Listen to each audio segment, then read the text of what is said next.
ताज्या बातम्यांसाठी ABP माझाला subscribe करा आणि बेल आयकॉन प्रेस करा।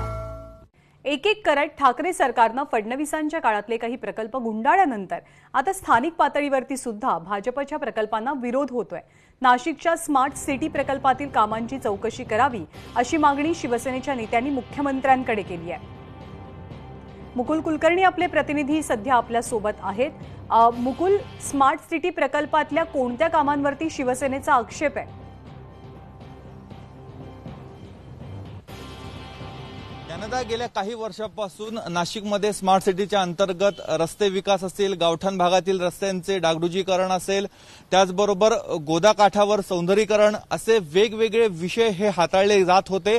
मात्र त्याच्यामध्ये प्रत्यक्ष कामं होत नसल्याचा आरोप शिवसेनेने केलेला आहे आणि त्यातच मागील महिन्यामध्ये जे सर्वेक्षणाची आकडेवारी जाहीर झालेली होती त्यामध्ये नाशिक शहर हे राज्यामध्ये पहिलं तर देशामध्ये 11वं स्थान होतं। त्यावरच शिवसेनेने आक्षेप घेतलेला आहे। आपल्याबरोबर विरोधी पक्षनेते अजय बोरसे आहेत। कुठल्या विषयांवर आक्षेप आहे आपला?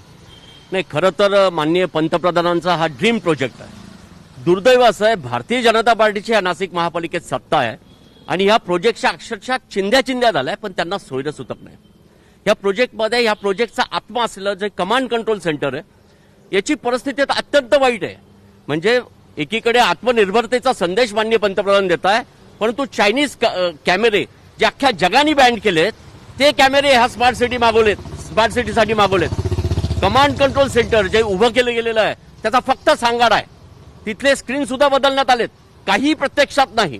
45 कोटी रुपये ऑलरेडी खर्च झालेले आहेत। परंतु जे महत्वाचे प्रोजेक्ट होते, जसा गोदा प्रकल्प आहे, गोदा सौंदर्यीकरण आहे, एबीडी एरियातले रस्ते आहेत, अगदी 200 कोटीचा प्रोजेक्ट आहे, परंतु काम किती झाले? 10% फक्त गेल्या 12 महिन्यांमध्ये। लक्षात घ्या, प्रोजेक्ट फक्त कागदावर आहेत। आम्हाला जे काय दाखवलं होतं ते फक्त एक स्वप्न होतं। एकही असा प्रोजेक्ट नाही जो प्रोजेक्ट पूर्णत्वेच्या दिशेने आहे। या उलट जो एक सायकलचा प्रोजेक्ट होता, सायकलिंग करण्याचा, जो पीपीपी तत्वावर होता तो सुद्धा गुंडाळण्यात आला।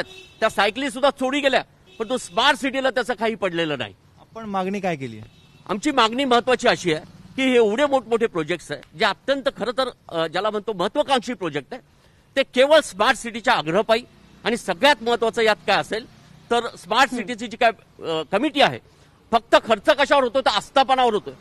कमीत कमी 20 लाख रुपये दर महिन्याला केवळ आस्थापनावर खर्च होतोय। लक्षात घ्या, आतापर्यंत करोडो रुपये यांनी फक्त आस्थापनावर खर्च केले, कामाचं मात्र कुठेही काही दिसत नाही। आणि म्हणून शिवसेनेची मागणी अशी आहे की यामध्ये महाराष्ट्र शासनाचा सहभाग आहे, यामध्ये नाशिक महापालिकेचा सहभाग आहे, यात केंद्र शासनाचा सहभाग आहे।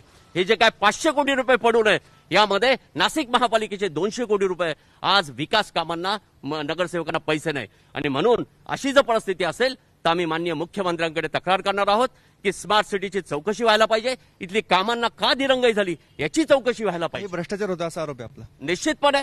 मला सांगा, करोडो रुपयांचे कॉन्ट्रॅक्ट दिले जातात, वर्ष पूर्ण होतंय, आतापर्यंत किमान 50-60% काम व्हायला पाहिजे होतं।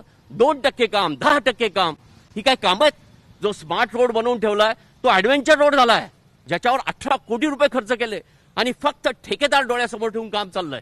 करोडो रुपये त्याची जी त्याला हे दंड दिला होता तो दंड सुद्धा कोणाच्या परवानगीने माफ झाला, हे सर्वच प्रश्न आहेत।